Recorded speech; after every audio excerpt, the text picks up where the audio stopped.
For the last 12 months, I've had the Suzuki GSX-S 1000 GT as my second bike, but I'm not quite sure it's the right fit for me, so I recently took out the V-Strom 800DE to see what that was like, and today I'm going to compare the two of them. Now, I'm sure some of you will be thinking these bikes are so different that you can't compare them, but I actually think there's real value in a video like this. Both of these bikes are capable of touring, but have very different compromises in how they achieve their goal. And in riding the two of them back to back, I've been able to work out just how significant the compromises are and which of those compromises I'm prepared to accept to achieve what I want, i.e., a comfortable bike that's also fun to ride. And ultimately, my main aim here is to talk you through whether I think the V-Strom is too much of a compromise to be a fun bike, or if it's still a fun bike, but much more comfortable than the GT, and of course, £2 less to buy. I'll start with performance and handling, which is probably the biggest area of difference between these two bikes. What the GSX GT does well is that the 1000cc inline-4 engine is nice and refined, so it's smooth and docile around town, but has that classic inline-4 top-end rush when you want to push it.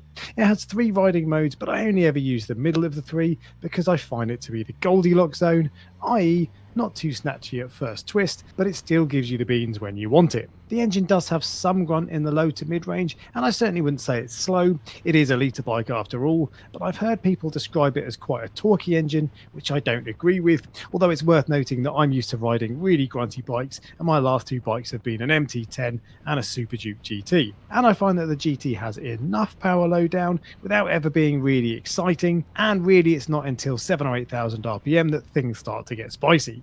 And that means that you can't be lazy with the gearbox and that you don't get any real feeling of power until you're breaking the speed limit. For some people that will be perfect, but it doesn't really suit my style of riding, and while 150 horsepower is more than enough for me personally, I don't like having the throttle pinned at 12,000 RPM to get my kicks. Now, being an 800cc parallel twin, the V-Strom is of course completely different in character, and because I've only had litre bikes for the last 7 years, I didn't think 83 horsepower would be enough for me. But now, having ridden it in the V-Strom and having previously ridden the GSX-8S with the same engine, I think the engine is absolutely fantastic. It doesn't pick up instantly off the throttle, but the torque really does kick in well low down, and it feels much more lively than the GT does in general riding. And in fact, at anything under about 60 miles per hour, the V-Strom actually felt faster to me than the GT. Now, that might just be an illusion caused by the torque, and I'm sure the GT would smash the V-Strom in a drag race, but the way it feels is all I'm interested in, and the V-Strom feels really punchy. Now, people love to call parallel twins boring, but I personally think they're great, and the engine in the V-Strom is more or less everything I want from this kind of bike. I would say though that when I tried to push on a bit, I found myself pinned at full throttle, waiting for the engine to catch up. But even then, it felt fast enough for what I personally want out of a touring bike, and it still had something to give when overtaking at 60 miles an hour or when sitting at 90 on the motorway.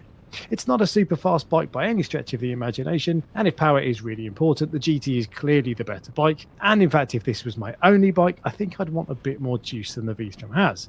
But I have an MT10 as my main bike, so I don't need a bonkers fast touring bike, just one that's fast enough not to feel boring, so the V-Strom fits the bill for me, and the engine is much better than I thought it would be just by looking at the specs. So if you thought the same about a heavy 83 horsepower bike, I would definitely recommend giving one a try, and I think you'll be pleasantly surprised. And I personally much prefer the 800 V-Strom to the 1050 V-Strom I tested last year, which was only slightly more powerful, but a lot heavier. And as a Brucey bonus, the parallel twin in the V-Strom sounds much better than the inline-4 GT, in my opinion. Now, if you like the tinny whine of an inline-4, you may disagree with me, but the V-Strom has a nice gruff bark that adds a little to the pleasure of riding it. Now, it is a little bit quiet for my taste, and that exhaust is an absolute abomination and would be the first thing to go if I bought one. But what I'm saying is that I think most people will prefer the rumble of a twin cylinder, and the stock exhaust on the V-Strom will be totally fine for most people.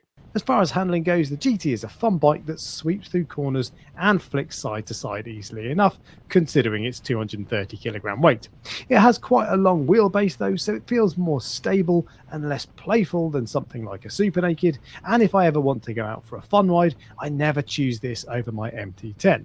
I'm not saying the GT isn't a fun bike, it really is, but it feels like sensible fun to me, not balls to the wall manic fun, and given it's a sports tourer, I think that's probably what Suzuki were aiming for, and it's basically exactly what you'd expect it to be in that regard. As to the V-Strom, if I had £1 for every time I'd heard someone say you can't tell it has a 21-inch front wheel, I'd have enough money to buy a multi-strider bike's peak.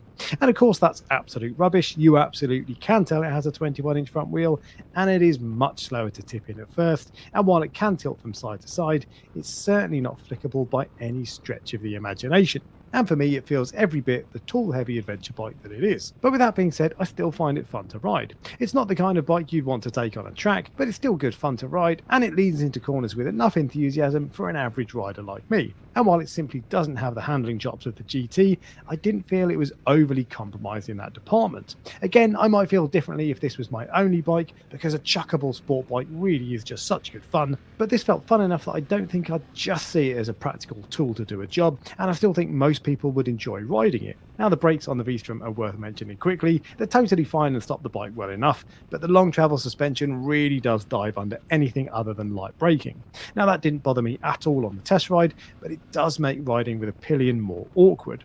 And when I had a Scrambler 1200 with similar suspension, I'd regularly lunge Mrs. Average Bike it into my back when pulling up to the lights. Although the upside of the suspension on the V-Strom is that it soaks up the bumps and potholes really well, and much better than the GT does, and you can even go over speed bumps at a reasonable lick, whereas if you try to do that on the GT, it will be followed by a trip to the chiropractor.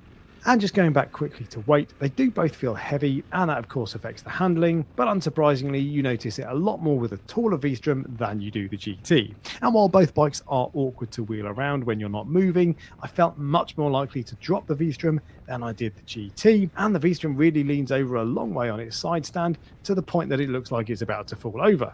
Moving on to comfort and practicality now, and I think the gap is closer here, but there is still a clear winner.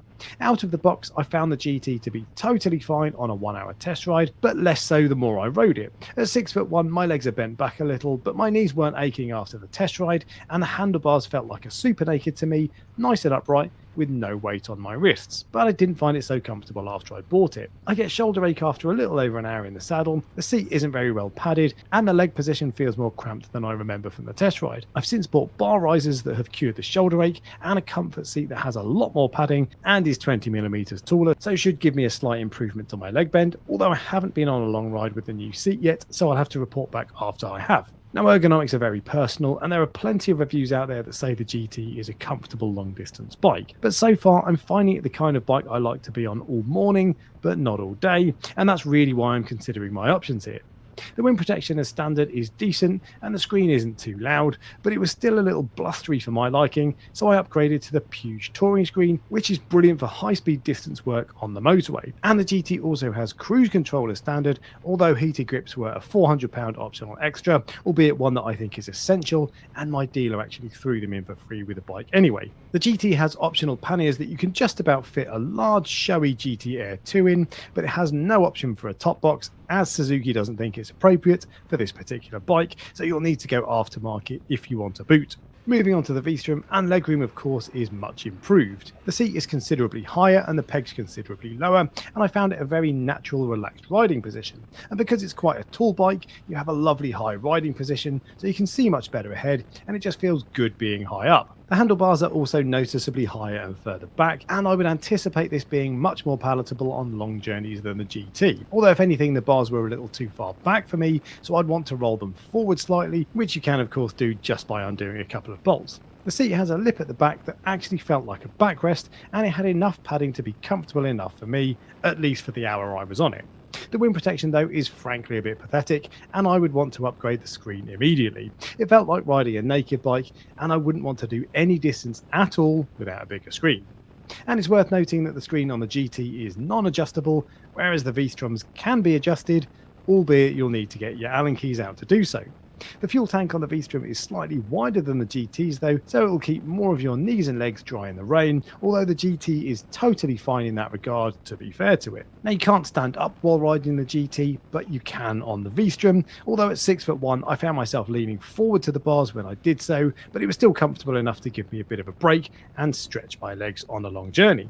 In terms of luggage, you can spec full luggage on the V-Strom, which is great for practicality. Now, my test bike didn't have that, of course, so I can't tell you if a helmet would fit, but if I bought the V-Strom, I'd just get a big top case and have done with it. Top boxes are the most convenient luggage option for me because they don't get in the way of filtering like panniers do, and they don't block your fuel filler like a tank bag does. So when I have a top box, I never want to take it off the bike. unlike panniers or a tank bag. Plus, of course, there's the bonus of providing a backrest if you carry a pillion, and Mrs. Average Biker is a big fan of top boxes for that reason.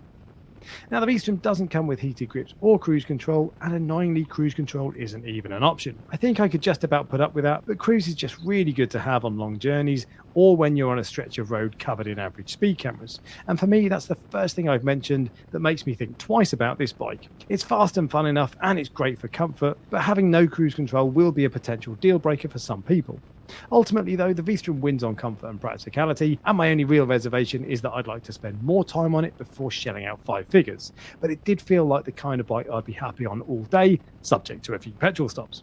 And on the point of fuel, my GT gets about 150 to 160 miles before the fuel light comes on, whereas on paper at least the V-Strom should get a little bit more. Now the mirrors are good on both bikes, they both give you a good view behind, and I personally didn't find that they blur at any particular speed, so there's not much more to say about that. However, in terms of practicality, the V-Strom does have the option of a centre stand, which the GT doesn't, so maintenance will be that little bit easier on the big ADV. And finally, it's also worth mentioning lights. The headlights suck on the GT, and I don't like riding it at night because of that.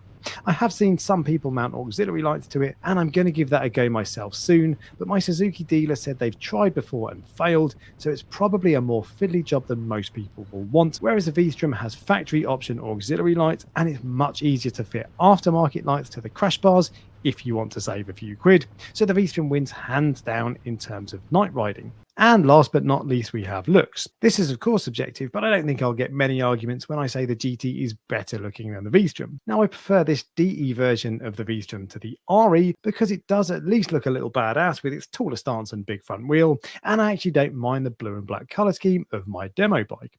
But it's not an especially good looking adventure bike, and I wouldn't expect it to turn many heads. The GT on the other hand, I think is a reasonably handsome bike. It does look a little funny from some angles, and the Transformer style headlights won't be for everybody, and while it's not pretty like a Ducati, I think it's a decent enough looking bike for a sports tourer, and I think it's objectively better looking than the V-Strom. So with all of that being said then, which do I actually prefer? Well, I went looking for an alternative because I don't find the GT as comfortable as I'd like it to be, and the V-Strom is certainly better in that department. I also like that the V-Strom has a longer fuel range, sounds better, and is easier to adapt for auxiliary headlights and a top box. The performance and handling is totally adequate, and I don't think I'd miss the extra horsepower of the GT, given I rarely get close to the 150 horsepower red line, and given how little torque the GT has in most parts of the rev range. Ultimately then, I think I personally prefer the compromises the V-Strom has to make to the compromises the GT does. In an ideal world, it would have an extra 40 horsepower, and I do wonder if I'd find myself wanting more long term, but bikes at that level are either heavier, more expensive, or both. And again, that's less important to me in a second bike. And in fact, the only reason I didn't buy the V-Strom after the test ride is because I owed too much money on the PCP deal on my GT, which I only bought a year ago. Now I'm hoping the mods I've made to the GT will help me, and I plan on taking it for a proper long run when the weather picks up in the next month or so, so there's every chance I'll still keep it long term, but if I feel the same way in a year's time, a 1-year-old V-Strom will be high on my shortlist to replace the GT. Now, if I've missed anything you were looking for, let me know in the comment section below, and I'll do my best to answer any questions. And make sure you like and subscribe for more comparisons like this, and for more long-term reviews of the GT, and of course my MT10 SP. And until next time, ride safe.